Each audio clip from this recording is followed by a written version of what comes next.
أعوذ بالله من الشيطان الرجيم. بسم الله الرحمن الرحيم. الحمد لله رب العالمين، والصلاة والسلام على أشرف الخلائق أجمعين، سيدنا وسيد الأولين والآخرين، حبيبنا وحبيب إله العالمين، إمام المرسلين وخاتم النبيين، أبي القاسم المصطفى محمد،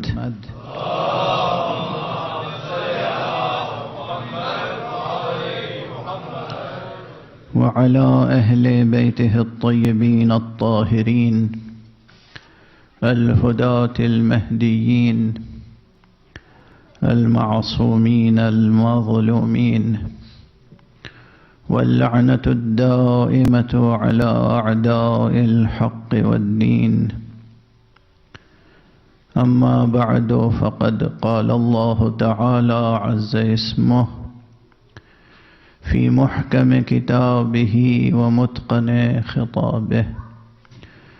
بسم الله الرحمن الرحيم.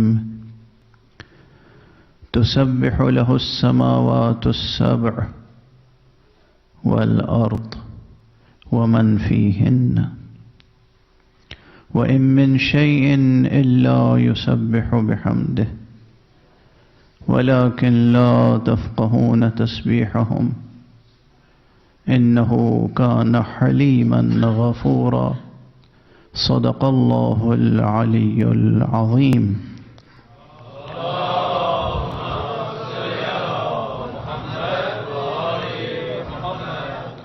ایک اور بلندتر صلوات پڑھ.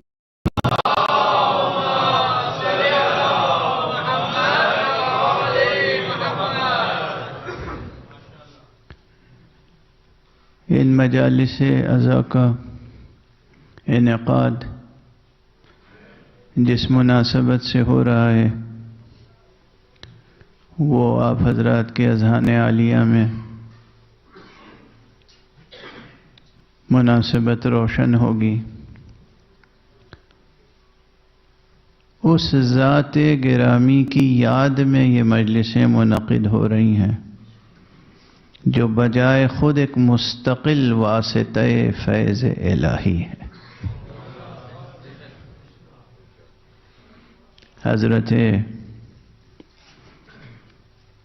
سیدہ طاہرہ صدیقہ کبریٰ راضیہ مرضیہ فاطمہ زہرا سلام اللہ علیہا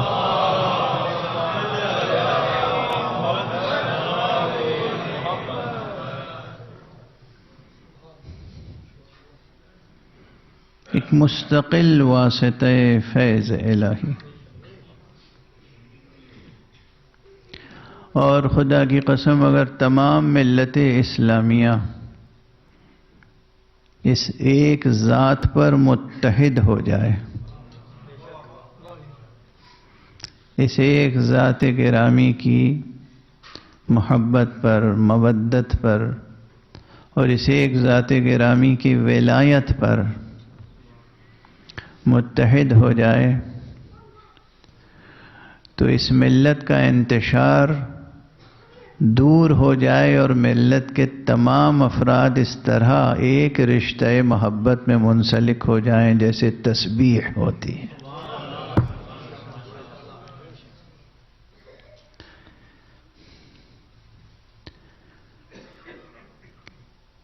تسبیح بی بی زہرا سلام اللہ علیہا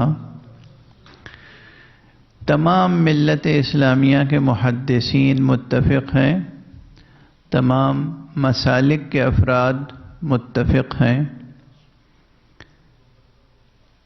یہ ایک عبادی شے ہے، ایک امر عبادی ہے. یہ ہمارے نظام عبادات میں مستحب ہے، مگر ہے اہم ترین مستحبات میں سے ایک ہے تسبیح زہرا. اسی نام سے ہے تسبیح زہرا. فقہ جعفری کے ماننے والوں میں بھی تسبیح زہرا ہے، دوسری فقہوں میں بھی تسبیح زہرا ہی ہے. حضور علیہ الصلاۃ والسلام نے یہ تسبیح زہرا جو تعلیم فرمائی ہے، یہ کوئی معمولی شے نہیں ہے. حضرت امام جعفر صادق علیہ الصلاۃ والسلام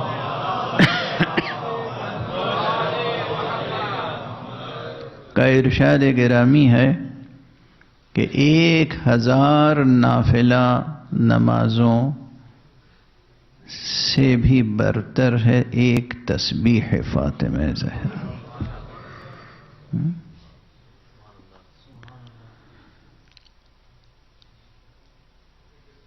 اب چونکہ خود تسبیح فاطمہ زہرا یہ ایک امر مشترک ہے، متفق علیہ ہے، سب کے سب پورے مسلمان متفق ہیں اس پر، تو میں نے یہ مناسب سمجھا کہ ایک ایسی آیت کو موضوع قرار دوں جو بنیادی طور پر تسبیح اور حقیقت تسبیح سے متعلق ہے.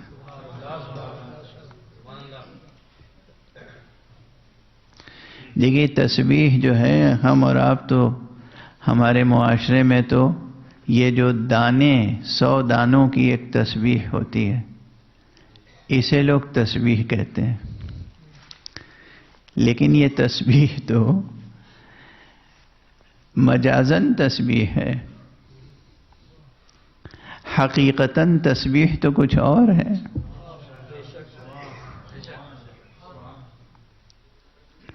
اس تسبیح کی جو معنویت ہے، تسبیح کا جو ذکر ہے، اور تسبیح کی جو حقیقت ہے، اور تسبیح کی جو وجودی حقیقت ہے، تسبیح کی جو کائناتی حقیقت ہے، اس تک پہنچنے کے لیے کچھ دقت نظر، کچھ غور و خوض اور کچھ اہتمام فکری کی ضرورت ہے.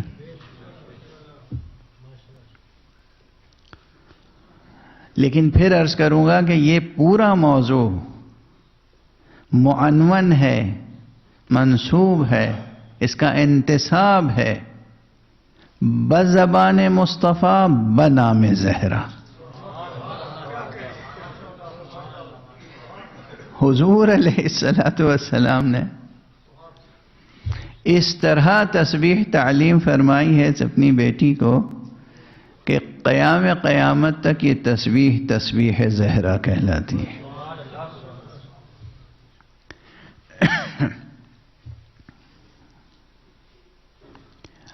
میری کوشش یہ ہوگی کہ گفتگو اس اسلوب میں ہو کہ تھیوریٹیکل باتیں اور پریکٹیکل باتیں ساتھ ساتھ آگے بڑھتی چلیں.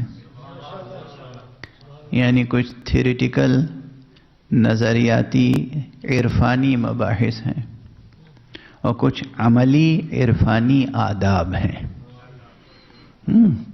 یعنی کچھ چیزیں ہیں جو ذہن کو اپیل کرتی ہیں اور کچھ چیزیں ہیں کہ جو ہمارے رویے سے تعلق رکھتی ہیں. دونوں چیزیں ساتھ ساتھ آگے بڑھتی چلیں اور نور ولایت زہرا میں سفر مکمل ہو جائے. ایک بلندر صلوات پڑھیں محمد والے.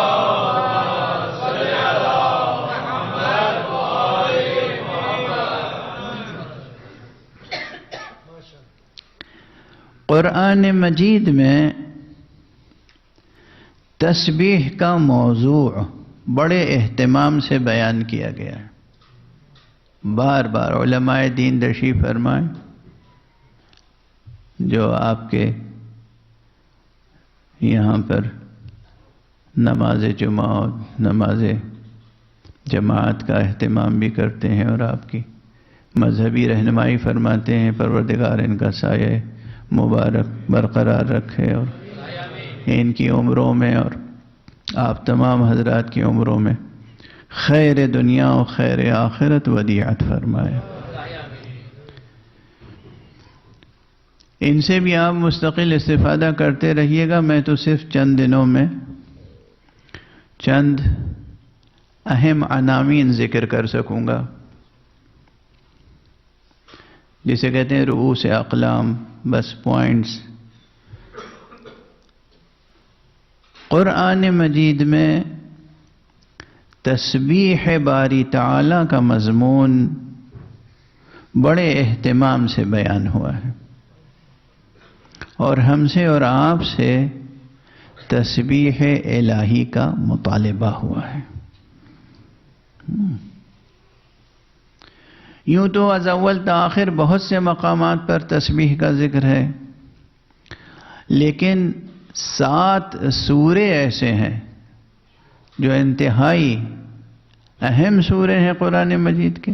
ویسے تو قرآن مجید کا ہر سورہ اہم سورہ ہے، لیکن یہ سورہ مسبحات کہلاتے ہیں، جو شروع ہی ہوتے ہیں ذکر تسبیح اور موضوع تسبیح سے، جس میں پہلا سورہ تو سورہ بنی اسرائیل ہے، جسے سورہ اسراء بھی کہتے ہیں، اور یہ لفظ سبحان سے شروع ہوا ہے۔ سبحان الذي اسرى بعبده ليلا من المسجد الحرام الى المسجد الاقصى الذي باركنا حوله لنريه من آياتنا انه هو السميع البصير۔ کیا عظیم الشان آیت ہے! تنہا اس آیت کی تفسیر 1000 صفحے سے زیادہ چاہتی ہے مساحت تفسیر۔ یہ سبحان جو ہے کلمہ، یہ اسی روٹ ورڈ سے ہے، مصدر ہے سبح یسبح، سین بے ہے، یہ ہے روٹ ورڈ۔ یہ پہلا سورہ جو اس لفظ سبحان سے شروع ہوا، یہ ہے مصدر۔ اس کے بعد سورہ مبارکہ حدید ہے۔ یہ سورہ مبارکہ حدید کی پہلی آیت ہے، بسم اللہ الرحمن الرحیم، سبح للہ ما فی السماوات والارض وہو العزیز الحکیم۔ یہ سبحہ جو ہے یہ اسی روٹ ورڈ سے ہے، یہ ہے فعل صیغہ ماضی میں، سبحہ ماضی میں۔ پھر تیسرا سورہ جو شروع ہوتا ہے اسی تسبیح کے عنوان سے، وہ سورہ مبارکہ حشر ہے۔ اس کی آیت، پہلی آیت یہ ہے کہ بسم اللہ الرحمن الرحیم، سبح للہ ما فی السماوات وما فی الارض وہو العزیز الحکیم۔ اس سورہ مبارکہ حشر کے بعد جو سورہ شروع ہوتا ہے تسبیح کے مضمون سے اور تسبیح کے عنوان سے، وہ سورہ مبارکہ صف ہے، اور اس کی بھی پہلی آیت بعینہ وہی ہے بظاہر جو سورہ حشر کی ہے، بسم اللہ الرحمن الرحیم، سبح للہ ما فی السماوات وما فی الارض وہو العزیز الحکیم۔ یہ سورہ مبارکہ صف۔ اس کے فوراً بعد ہے سورہ مبارکہ جمعہ، جو یسبحو سے شروع ہوتی ہے، بسم اللہ الرحمن الرحیم، یسبح للہ ما فی السماوات وما فی الارض۔ اس کے فوراً بعد سورہ مبارکہ تغابن ہے، وہ بھی یسبحو سے شروع ہوتی ہے، بسم اللہ الرحمن الرحیم، یسبح للہ ما فی السماوات وما فی الارض لہ الملک ولہ الحمد وہو علی کل شیء قدیر۔ اور اس کے بعد سورہ مبارکہ اعلی ہے،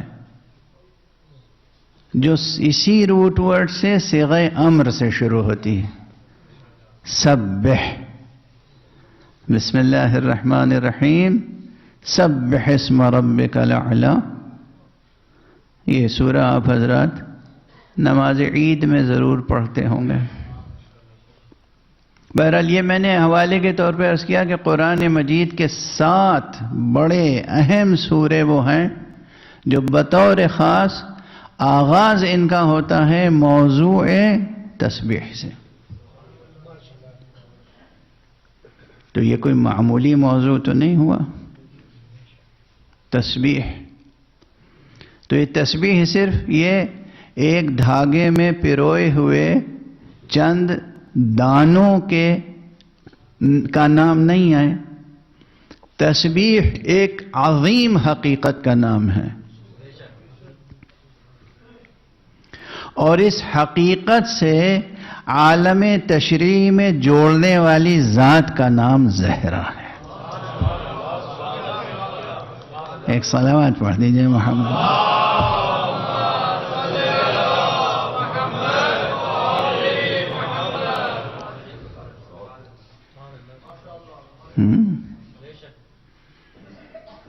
بہت عظیم موضوع ہے. مجھے اندازہ نہیں کہ میں 3 دنوں میں واقعاً اس موضوع کا حق ادا کر سکوں گا یا نہیں. بہت عظیم موضوع ہے، یعنی عرفان نظری اور عرفان عملی دونوں اعتبار سے. اب یہ اور بات ہے، بعض حضرات جب میں لفظ عرفان استعمال کرتا ہوں تو وہ معترض ہوتے ہیں جو لوگ عرفان کے قائل نہیں ہیں.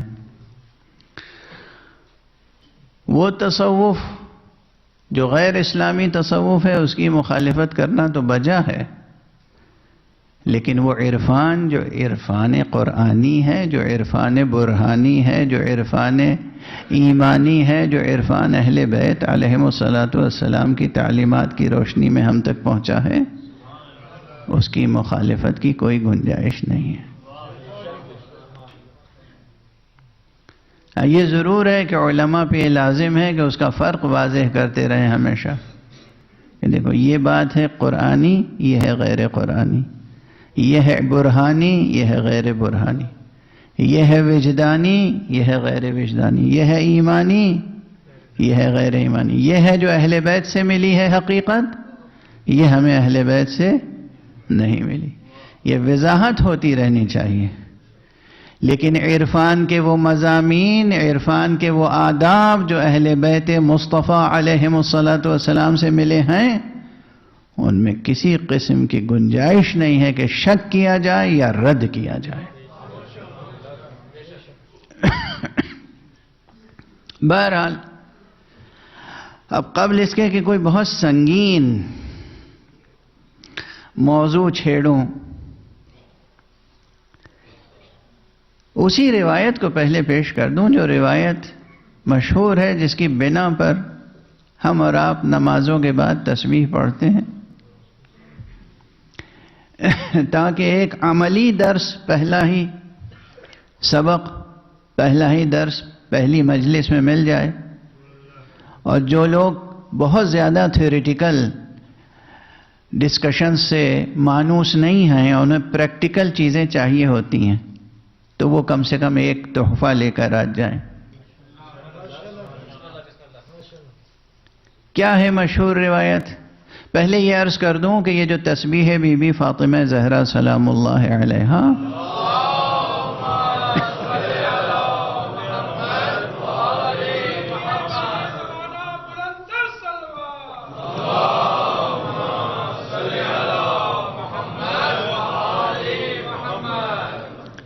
ہم لوگ پڑھتے ہیں نمازوں کے بعد.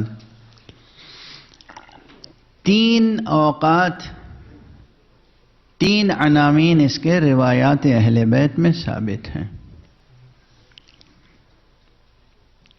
ایک، ہر نماز واجب کے بعد بطور تعقیب نماز. انشاءاللہ عموماً مومنین و مسلمین اس کا اہتمام کرتے ہوں گے. اس کی بڑی اہمیت ہے، اسے ترک نہ کیجیے گا. وقت بھی زیادہ صرف نہیں ہوتا. یہ الفاظ کے اعتبار سے اور تعداد کے اعتبار سے قلیل ہے، لیکن میزان الہی میں بہت عظیم و بہت کثیر ہے۔ یہ من جملہ مصادیق ذکر کثیر ہے۔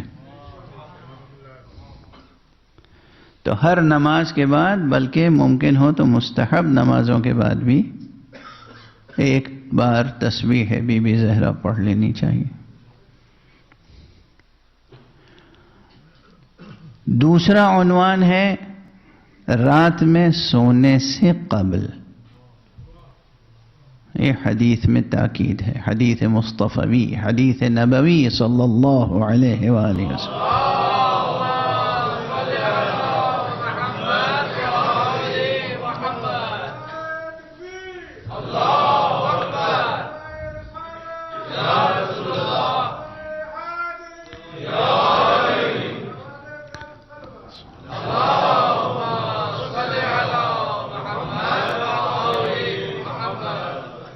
اب وہ علماء کے درمیان تو روایت مشہور معروف ہے، میرا خیال ہے آپ حضرات کے نے بھی ضرور سماعت فرمائی ہوگی۔ یہ روایت بہت مشہور روایت ہے کہ بی بی سلام اللہ علیہا گھر کے کاموں سے اس قدر اب عام اصطلاح میں تھک جاتی تھیں، خستہ ہو جاتی تھیں کہ آپ کے ہاتھوں میں گھٹے پڑ گئے تھے، آپ کو مددگار کی ضرورت تھی۔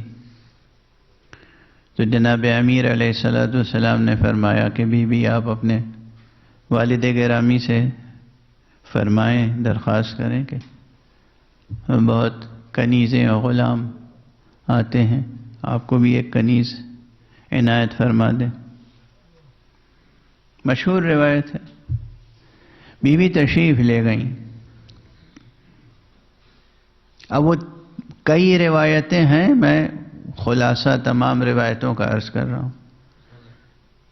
اس میں ایک روایت یہ ہے کہ جب آپ تشریف لے گئیں تو اس وقت ملاقات نہیں ہو سکی، واپس آ گئیں، حضور تشریف لائے، انہیں معلوم ہوا کہ بی بی آئی تھیں، تو حضور خود تشریف لائے۔ اب شب ہو چکی تھی، کہ بیٹی آپ آئی تھیں، کوئی کام تھا؟ کہ بابا گھر کے کام زیادہ ہیں، مددگار کی ضرورت ہے۔ اب دیکھیے توجہ فرمائیے گا یہاں پر، روایتیں پڑھ لینا اور روایتیں سن لینا بہت آسان ہے، لیکن پڑھنے اور سننے کے ساتھ ساتھ اس پر غور کرنا، عمل سے پہلے غور کرنا اور نقل کرنے سے پہلے غور کرنا۔ پہلے تو روایت کی تصدیق کرنا۔ اب آج کل ایک عام طریقہ ہو گیا ہے، ماشاءاللہ، یہ سوشل میڈیا پر، واٹس ایپ گروپس پر روزانہ نہ جانے کتنی حدیثیں فارورڈ کرتے رہتے ہیں لوگ، جس میں سے بہت سی حدیثوں کا کوئی وجود ہی نہیں ہے، نہ رسول نے فرمایا نہ اہل بیت میں سے کسی نے فرمایا۔ تصدیق تو کر لیں، علماء سے تصدیق کر لیں، سند دیکھ لیں، کتاب دیکھ لیں، اور وہ بھی جس کا جی چاہتا ہے ترجمہ کر کے، یعنی اس کی اردو تک درست نہیں ہے، املا تک درست نہیں ہے۔ دیکھیں، جہل سے محبت نہ کیجیے، علم سے محبت کیجیے۔ کام کیجیے، جو کام کیجیے پہلے اس کام کو جان لیجیے، پھر وہ جو جانی ہوئی حقیقت ہے اسے پہچان لیجیے، پھر اس پر فکر و عمل کا کارواں آگے بڑھائیے۔ ہر چیز کی مسئولیت ہے اور ہر چیز کی جواب دہی ہے۔ مسئولیت کے معنی ہی جواب دہی کے ہوتے ہیں، ہر چیز کی، ہر امر کی، ایک ایک حرف کی، ایک ایک حرف جو زبان سے ایک ایک حرف نکلتا ہے یہ دونوں طرف لکھا جا رہا ہے، اور نہ جانے اس پوری کائنات میں کتنی حکمت الہیہ کے اور منشاء الہی کے مطابق کتنی چیزیں ہیں جو آپ کے تمام حروف و حرکات کو ریکارڈ کر رہی ہیں۔ یہ چیز تو سائنسی نظریات کی روشنی میں بھی ثابت ہے اور قرآن اور حدیث سے بھی ثابت ہے۔ جو کچھ ہم کر رہے ہیں اور جو کچھ ہم کہہ رہے ہیں، ہر چیز ریکارڈ ہو رہی ہے اور ہر چیز کا محاسبہ ہونا ہے، ہر چیز کی جواب دہی ہونی ہے۔ جو چیز انسان کو سرفراز بنانے والی ہے وہ صرف ایک ہے، اور وہ ہے سچ، وہ ہے صدق۔ قول میں سچا ہونا، فعل میں سچا ہونا، فکر میں سچا ہونا، جذبے میں سچا ہونا۔ اور سچا انسان کب ہوتا ہے؟ جب اس کی فکر مطابق واقع ہو۔ مطابق واقع ہونے کے معنی کیا ہے؟ یعنی جو حقیقت ہے اس کے مطابق ہو۔ تو اگر کوئی حدیث آپ منتقل کر رہے ہیں تو دیکھ تو لیں کہ وہ حدیث ہے بھی یا نہیں ہے۔ اگر ہے اور اس کے مطابق آپ نے نقل کیا تو ثواب، اور اگر اس کے مطابق ہے ہی نہیں کوئی چیز اور پھر آپ نے نقل فرما دیا تو کیا نقل کیا؟ وہ کس کے لیے نقل کیا؟ اور رسول اللہ صلی اللہ علیہ وآلہ وسلم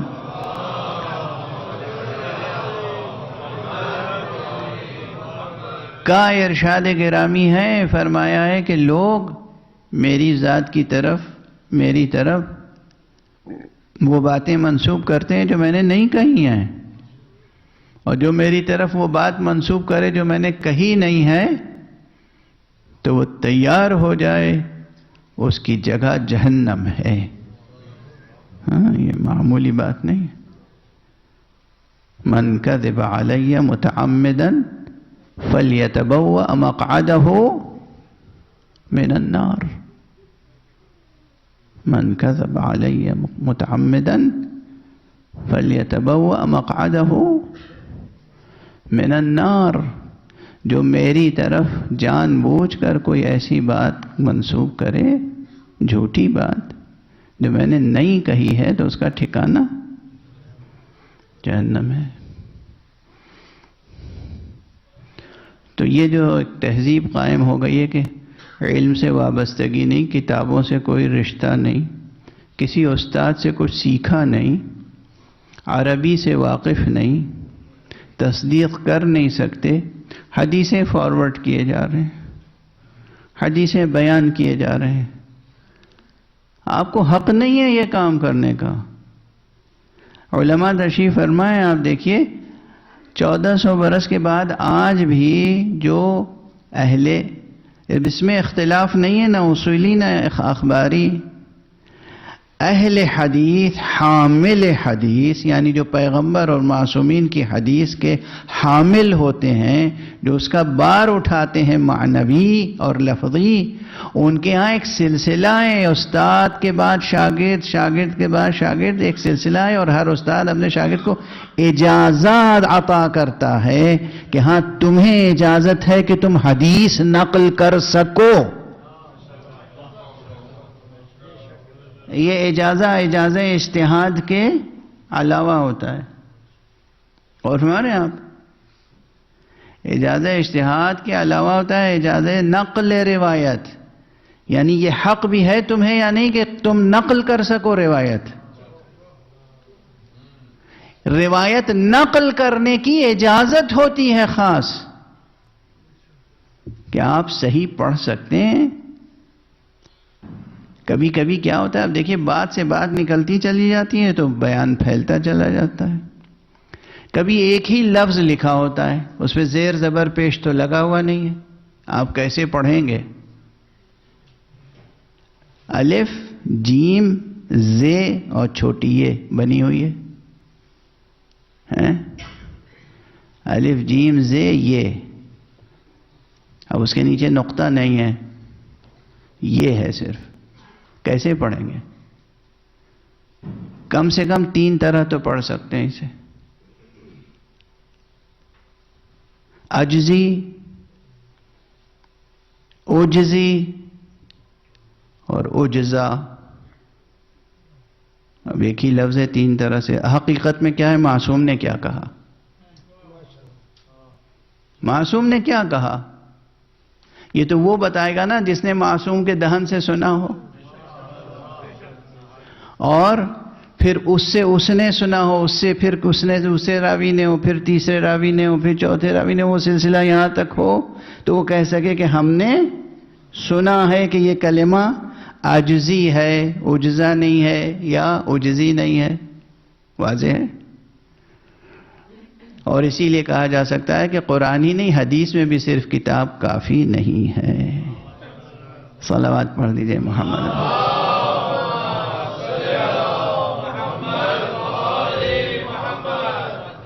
صرف چھپی ہوئی کتاب، چھپا ہوا دفتر کافی نہیں ہے.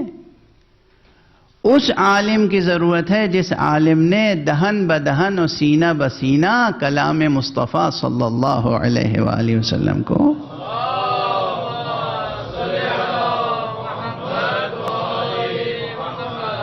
حاصل کیا ہو اور سنا ہو. آپ حضرات مل کے ایک بلند صلوات بھیجیے.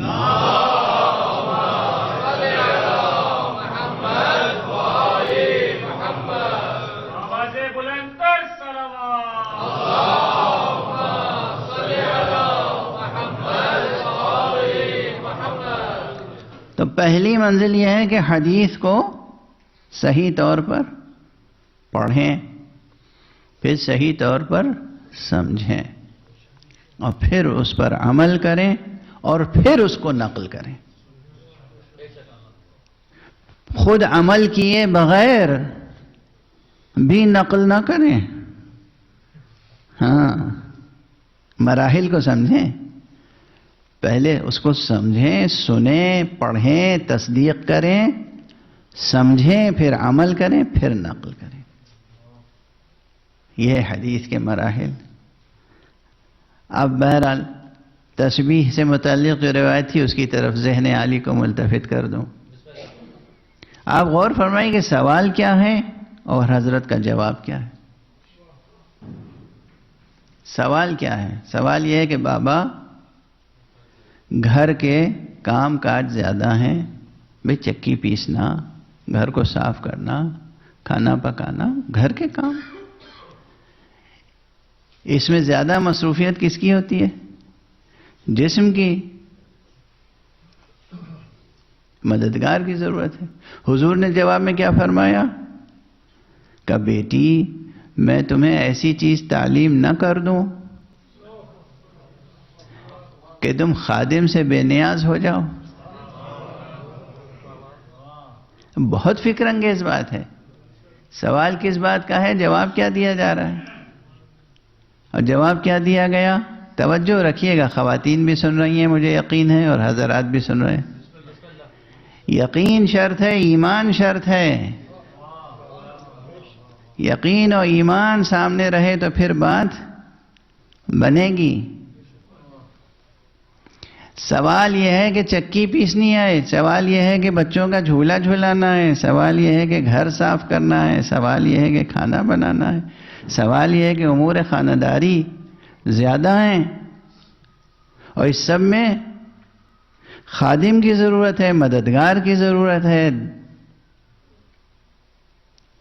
اور حضور فرما رہے ہیں کہ ہم ایسی چیز تعلیم نہ کر دیں تمہیں کہ جس سے تمہیں خادم سے بے نیازی ہو جائے. بیوی خوش ہو گئی. کہا بیٹی روزانہ سونے سے پہلے 34 بار اللہ اکبر، 33 بار الحمدللہ اور 33 بار سبحان اللہ پڑھ کے سویا کرو. آپ غور فرمائیے، غور فرمائیے. میں صرف تقریب ذہن کے لیے عرض کر رہا ہوں. حضور نے یہ تسبیح تعلیم فرمائی اور پھر بیوی کے گھر میں دیکھا گیا کہ فرشتہ جھولا جھولا رہا ہے، فرشتہ چکی چلا رہا ہے۔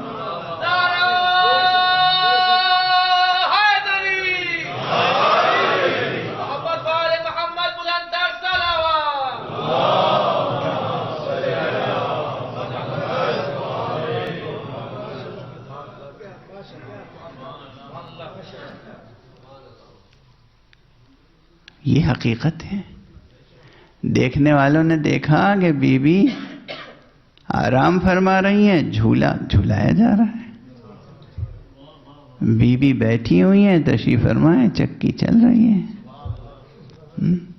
اور تو یہ نعوذ باللہ 100,000 بار نعوذ باللہ میں عرض کر رہا ہوں، یہ کہ افسانے نہیں ہیں، یہ کہانیاں نہیں ہیں، یہ قصے نہیں ہیں، یہ دل کے بہلاوے نہیں ہیں، یہ وہ ٹھوس حقیقتیں ہیں جو ہمیں خانوادہ رسالت میں نظر آتی ہیں۔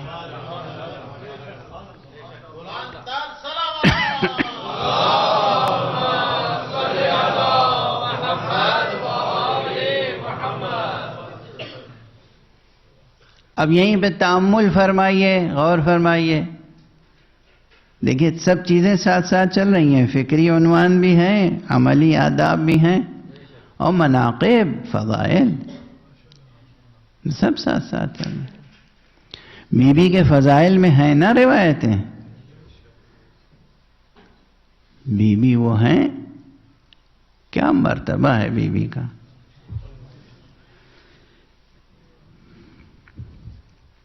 ملائک آ کے کسی کی خدمت کریں، فرشتے، ملائک السماوات، بہشت سے آ کے فرشتے خدمت کریں، کوئی مقامی معمولی مقام و مرتبہ ہے؟ اب اس ضمن میں مجھے ایک تقریر ہمیشہ یاد آتی ہے، حضرت آیت اللہ العظمیٰ،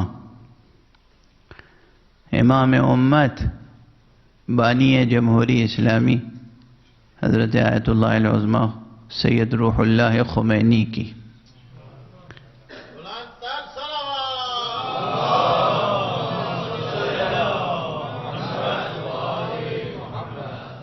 انہوں نے اپنی ایک تقریر میں فرمایا تھا، وہ تقریر غالباً بی بی کی تاریخ ولادت پر کے موقع پر 20 جمادی الثانیہ، بی بی کی تاریخ ولادت کے موقع پر ان کی ایک تقریر تھی جمہوری اسلامی کے قیام کے بعد، جو ٹیلی ویژن پہ بھی نشر ہوئی تھی۔ انہوں نے فرمایا کبھی غور کیا ہے مقام و مرتبے کا بی بی فاطمہ زہرا کے؟ دنیا کیا سمجھے گی اس بی بی کا مقام و مرتبہ؟ ایک واقعے سے سمجھ لینا چاہیے، کسی شخصیت سے بیٹھ کر گفتگو کرنے والا کون ہو سکتا ہے؟ بھئی ایک عالم ہے، عالم دین کے پاس کوئی عالم دین بیٹھے گا تو آپس میں گفتگو ہوگی۔ عالم کا غم جاہل نہیں بانٹ سکتے، ممکن نہیں ہے۔ یہ ہر دور اور ہر معاشرے کا مسئلہ ہے۔ جو انٹلیکچوئلز ہیں، جو اسکالرز ہیں، صحیح معنی میں جو اسکالرز ہیں، جو علماء ہیں، یہ اسکالرز، یہ علماء، یہ انٹلیکچوئلز، ہر دور میں آپ دیکھیں یہ اپنی تنہائی کا رونا روتے ہیں۔ کیوں؟ اس لیے کہ ان کے ارد گرد جو باقی معاشرہ ہے وہ ان کو سمجھ نہیں پاتا، ان کی باتوں کو سمجھ نہیں پاتا، ان کے عمل کو سمجھ نہیں پاتا، ان کے علم کی اور فکر کی اور خدمتوں کی قدردانی نہیں کر پاتا۔ تو ایک کوئی انٹلیکچوئل اور عالم و اسکالر اپنے کو بھرے معاشرے میں بھی تنہا محسوس کرتا ہے۔ یہ ایک اسکالر کی تنہائی ہوتی ہے، اور پھر کرب آگہی ہوتی ہے، کرب آگہی ہوتا ہے۔ یہ سب مسائل ہیں، آپ لوگ واقف ہوں گے اس سے، اور جو لوگ لٹریچر کا مطالعہ کرتے ہیں بطور خاص واقف ہوں گے۔ تو ایک عالم کا غم جاہل نہیں بتا سکتا. غم بانٹنا اور غم بٹانا یہ سب ہے نا محاورے، لفظوں کی حد تک تو سب بولتے ہیں. عملاً کسی کا غم بانٹ لے کوئی تو بہت مشکل ہے. شریک غم ہونا کہیں سانحہ ہو جائے، آپ تعزیت کے لیے لکھتے ہیں میں شریک غم ہوں، مگر واقعاً شریک غم ہونا، سمجھ رہے ہیں آپ، آسان نہیں ہوتا ہے. بہرحال جو جیسا جس علم کا، جس معنویت کا، جس ذہانت کا، جس روحانیت کا، جس وجودی سطح کا ہوتا ہے، اس کے ساتھ غم بانٹنے والا بھی ویسا ہی ہونا چاہیے. اب اس بات سے سمجھ لیجئے بی بی کا مرتبہ کہ رسول اللہ صلی اللہ علیہ وآلہ وسلم کے وصال کے بعد جب بی بی پر آلام اور مصائب کا سلسلہ تھا اور آپ شب و روز گریہ فرماتی تھیں تو کوئی اور نہیں، جبرائیل امین آ کر بیٹھتے تھے اور بی بی سے گفتگو کرتے تھے. ہاں کیا مرتبہ. اور ہمارے یہاں وہ ناموس الہی، وہ ناموس اعظم، وہ روح الامین، وہ جبرائیل، عظیم ترین فرشتہ جو حامل وحی الہی، امین وحی الہی ہے. وحی کا سلسلہ ختم ہو گیا، مگر اب وہ زمین پر آ رہا ہے کس لیے؟ فاطمہ زہرا کی دلجوئی کے لیے. کیا مرتبہ ہوگا بی بی فاطمہ کا. آدم تا خاتم جتنے انبیاء ہیں، جتنے مرسلین ہیں، جتنے اولو العزم رسول ہیں، اس جہت سے دیکھیے ان سب کے برابر رتبہ فاطمہ کا نظر آتا ہے. نبی یا نہیں ہیں، بی بی رسول نہیں ہیں، بی بی نبی نہیں ہیں، مگر جزو جان رسول ہیں، جزو ذات نبی ہیں، بضعۃ منی کی سند موجود ہے. تو اس رتبے پر ہیں بی بی فاطمہ زہرا جہاں جبرائیل امین آ کر بی بی کا غم بانٹتے ہیں. بیٹھتے ہیں، روزانہ آتے ہیں، گفتگو کرتے ہیں تاکہ بی بی کا دل بہلے. اور جب جبرائیل آئیں کسی کا دل بہلانے کے لیے تو جو جبرائیل سے کمتر فرشتے ہیں ان کی تو پھر یہی خدمت ہوگی کہ کوئی گھر صاف کر رہا ہے، کوئی چکی چلا رہا ہے، کوئی جھولا جھولا رہا ہے، کوئی بی بی کے در کی دربانی کر رہا ہے. جہاں جبرائیل دلجوئی کے لیے آئیں اور ملک الموت بھی آئیں تو دروازے پہ کھڑے ہو کر اذن طلب کریں. کیا مرتبہ ہے اس بی بی کا. ایک صلوات پڑھ دیجئے محمد.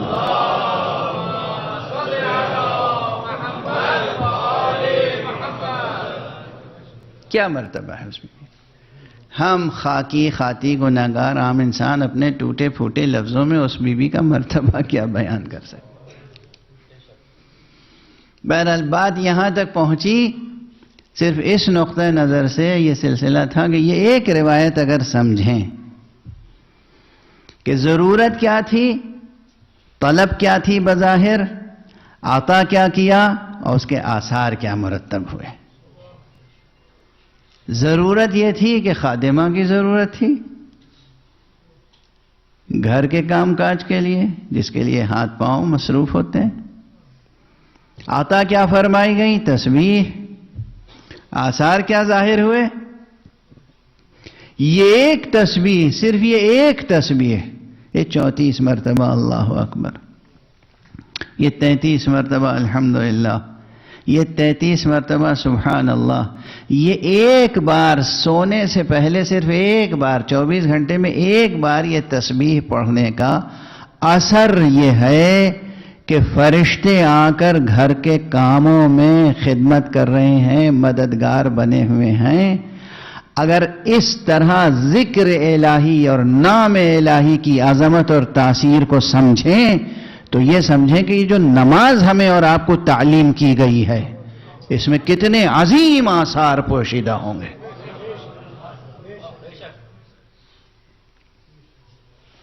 اور ہمارے یہاں یہ جو نماز تعلیم کی گئی ہے، کیوں اتنا زور ہے نماز پر؟ اقیم الصلاۃ، اقیم الصلاۃ، اقیم الصلاۃ. خدا مگر محتاج ہے ہماری طرف سے آداب بندگی کا؟ بہت بار اب یہ جملہ میں کہہ چکا ہوں، آج پھر کہہ رہا ہوں، کیا نعوذ باللہ 100,000 بار نعوذ باللہ، نقل کفر کفر نہ باشد، خاکم بدہن. خدا ہے کہ کوئی خوشامد پسند بادشاہ؟ خدا ہے نا، کوئی خوشامد پسند بادشاہ تو نہیں ہے. خدا ہے بے نیاز علی الاطلاق، غنی علی الاطلاق، کسی چیز کی حاجت نہیں ہے اسے. پھر بھی وہ ہم سے آپ سے کہتا ہے ایمان لاؤ، مجھ پہ بھروسہ کرو، مجھے یاد کرو، میری یاد قائم کرنے کے لیے نماز پڑھو، میرا ذکر کرو، دیکھو مجھ سے قریب ہونے کے لیے وسیلہ اختیار کرو، دیکھو میرے پاس آنا ہے تو مصطفیٰ کا دامن تھام لو، دیکھو میرے پاس آنا ہے تو زہرا کا در پہچان لو. یہ سب کس لیے؟ یہ سب الطاف الہیہ کا سلسلہ ہے، یہ سب الطاف ربانیہ کا سلسلہ ہے، یہ سب پروردگار کی طرف سے بندہ پروری کے طریقے ہیں. یہ بندہ پروری کے طریقے ہیں، اسے کوئی ضرورت نہیں ہے، وہ بے نیاز، مطلق بے نیاز، غنی مستغنی. مگر یہ جو نماز سکھائی گئی ہمیں اور آپ کو، اب آپ موازنہ کریں ایک تسبیح کے کیا آثار ہیں. تو اگر ہم دل و جان سے پورے اعتقاد اور تمام آداب کے ساتھ 2 رکعت نماز پڑھیں تو اس کے کیا آثار ہوں. اسی لیے میں ذکر کر دوں بس آج اسی قدر کہ جو عشق تھا سرکار رسالت میں آپ کو نماز سے، وہ کیوں تھا؟ عشق مصطفیٰ، اللہ کے معصوم بندے، منتخب بندے، جب دیکھو بستر چھوڑ کے کھڑے ہیں مصلی پر، ہیں؟ دن ہے تو رات ہے تو جنگ ہے. ارے آپ یہ بتائیے کہ اچھا سپہ سالار، ایک بڑا سپہ سالار، حضور ہر اعتبار سے ایک آئیڈیل ہیں، مثالی شخصیت ہے. صلح میں بھی امام ہیں، جنگ میں بھی امام ہیں، اور شجاعت میں بھی امام ہیں. مصطفیٰ وہ شجاع ہیں جس کی شجاعت کا کلمہ علی پڑھتے ہیں.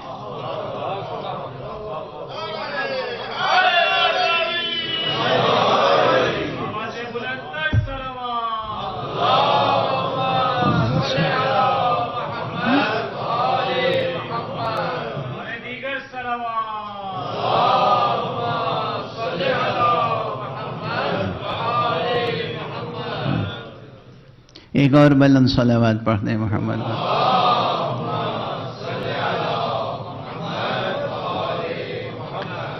بس توجہ رکھیے گا کہ یہ روایتیں اپنوں پرایوں نے سب نے، حدیث کی کتابوں میں بھی ہیں اور تاریخ میں بھی ہیں کہ حضور حضرت امیر المومنین نے فرمایا جن کی شجاعت کا کوئی انکار کر نہیں سکتا. جناب امیر المومنین کی شجاعت کا انکار کرنے والا یا مجنون ہوگا یا پھر وہ ہوگا جو ہم ممبر سے کہہ نہیں سکتے. ممبر کے اپنے حدود ہیں، آداب ہیں، تہذیب کے کچھ تقاضے ہوتے ہیں، کچھ الفاظ ہیں جو ہم ممبر سے کہہ نہیں سکتے. شجاعت علی، شجاعت امیر المومنین. غالباً ابن کثیر نے لکھا ہے، میں نے خود اپنی آنکھوں سے عبارت پڑھی ہے کہ اللہ کے بڑے معجزات میں سے ایک معجزہ علی کی شجاعت تھی۔ حافظ ابن کثیر کے الفاظ ہیں یہ، اللہ کے عظیم ترین معجزوں میں سے ایک معجزہ علی کی شجاعت تھی۔ تو وہ علی جنہیں اللہ نے بعنوان معجزہ شجاعت عطا کی تھی، ان سے کسی نے پوچھا کہ جب گھمسان کی لڑائی ہوتی ہے دشمن سے تو آپ کس کا سہارا لیتے ہیں؟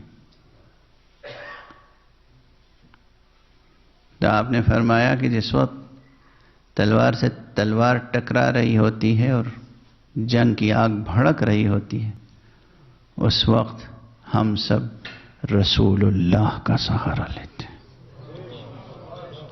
اور رسول اللہ میدان جنگ سے دور کہیں تشریف فرما نہیں ہوتے، جملہ کا ہے دشمن سے نزدیک ترین نقطے پر رسول ہوتے ہیں۔ اور دشمن سے نزدیک ترین نقطے پر، یعنی میدان جنگ میں ہوتے ہیں رسول۔ یہ ہے رسول کی شجاعت، یہ ہے رسول کی بہادری۔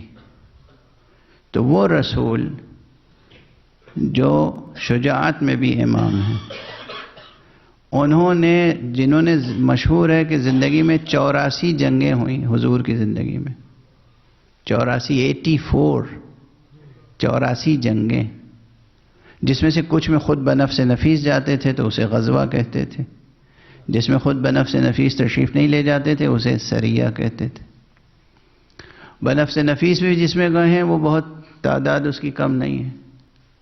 اب ایک جملہ عرض کر رہا ہوں کہ جو بہادر بھی ہو، شجاع بھی ہو، مدبر بھی ہو، اسٹریٹجی بھی بہترین بناتا ہو، وہ جب جنگ ہوتی ہے تو کیا کرتا ہے؟ عام طور پر لوگوں کو جنگ کے آداب سکھاتا ہے، مورچے بناتا ہے، بھی تم یہاں کھڑے ہونا ہو، تم وہاں کھڑے ہونا ہو، پرچم کس کے ہاتھ میں ہوگا، اور کون کدھر سے حملہ کرے گا اور کون کدھر سے حملہ کرے گا، اور میں کہاں پر ہوں گا اور کیسے کمانڈ کروں گا، یہی سب ہوتا ہے نا۔ جنگ بدر میں صبح جنگ ہونے والی ہے اور رات بھر رسول اللہ کھڑے ہو کر بجائے اس کے کہ سپاہیوں کو آمادہ کریں، سپاہیوں سے کہا جاؤ تم لوگ آرام سے سو جاؤ، صبح جنگ ہوگی تو دیکھا جائے گا، اور خود حضور ایک درخت کے نیچے کھڑے ہو کر شب بھر نمازیں پڑھتے رہے۔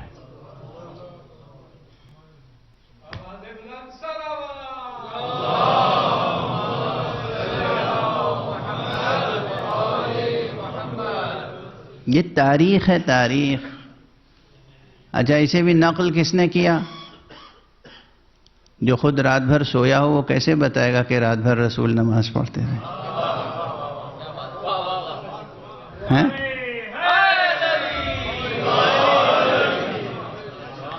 سونے والا تھوڑی بتائے گا کہ رسول رات بھر نماز پڑھ رہے تھے۔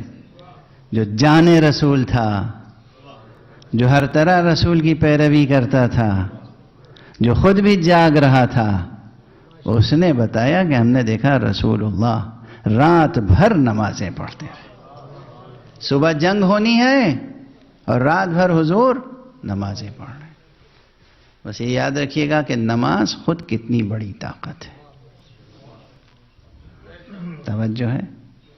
اور پھر یاد رکھیے گا کہ حضور کو نماز سے عشق تھا، اور حضور کی بیٹی جناب فاطمہ زہرا سلام اللہ علیہا کو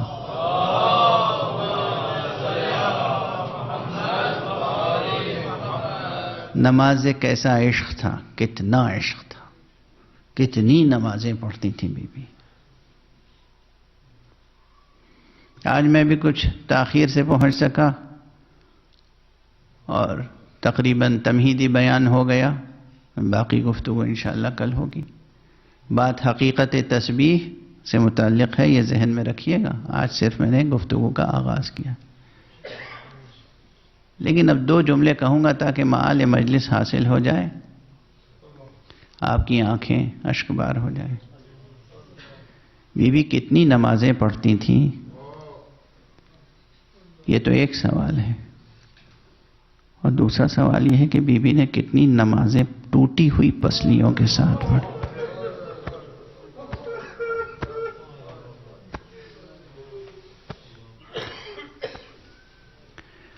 کیا مصیبت ہے،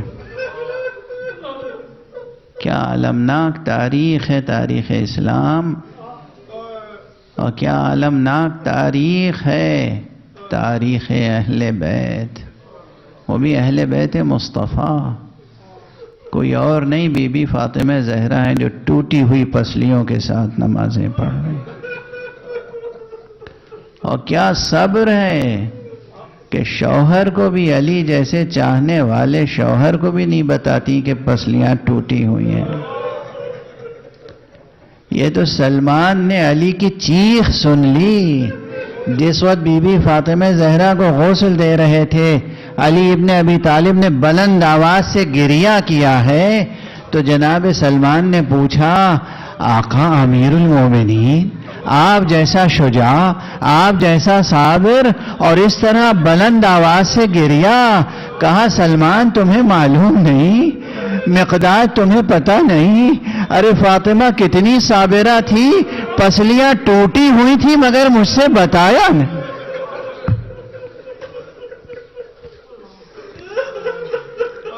اجرکم علی اللہ، خدا آپ کو کسی غم میں نہ رلائے سوائے غم اہل بیت کے.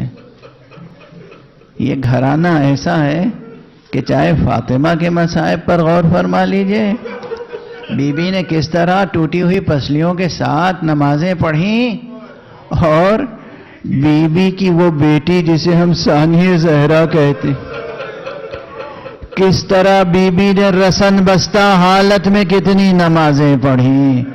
کربلا سے کوفے، کوفے سے شام تک، اور پھر شام کے زندان میں کتنی نمازیں زینب کبریٰ نے پڑھی ہیں. اور اسی بی بی فاطمہ زہرا کے پوتے نے حضرت سید سجاد نے کس طرح نمازیں پڑھی ہیں. ہاتھ میں ہتکڑیاں، پاؤں میں بیڑیاں، کمر میں خاردار، گلے میں خاردار توق، کمر میں لنگر، اور امام کی نمازوں کا سلسلہ جاری رہا. سبحان اللہ، سبحان اللہ، سبحان اللہ کی آواز بلند رہی. انا للہ و انا الیہ راجعون، رضا بقضائہ و تسلیما لامرہ. پروردگار ہمیں علوم قرآن اور معارف اہل بیت سے آشنا فرما. معبود پروردگار ہمیں معرفت حضرت فاطمہ زہرا سلام اللہ علیہ نصیب فرما. پروردگار ہمیں ان کے علوم اور آداب زندگی سے استفادے کی توفیق کرامت فرما. معبود پروردگار ہماری ملت کو تسبیح کے دانوں کی طرح ایک رشتہ محبت و الفت میں پرو دے. پروردگار اتحاد پیدا فرما دے. پروردگار خیر دنیا و خیر آخرت عطا فرما. برکات دنیا و برکات آخرت عطا فرما. پروردگار ہمارے معاشرے کو علم دوست بنا دے. پروردگار یہ علم حاصل کریں، علماء کے قدردان رہیں، علماء کے قدر شناس رہیں. پروردگار ہمارے سروں پر باعمل علماء کا سایہ برقرار رکھ. مرجعیات رشیدہ کی حفاظت فرما. مقام معظم رہبری کی حفاظت فرما. پروردگار ولی آخر کو اذن ظہور عطا فرما، اور ان کے ہاتھوں سے اپنی رحمت و رافت و عدالت کا پرچم لہرا دے.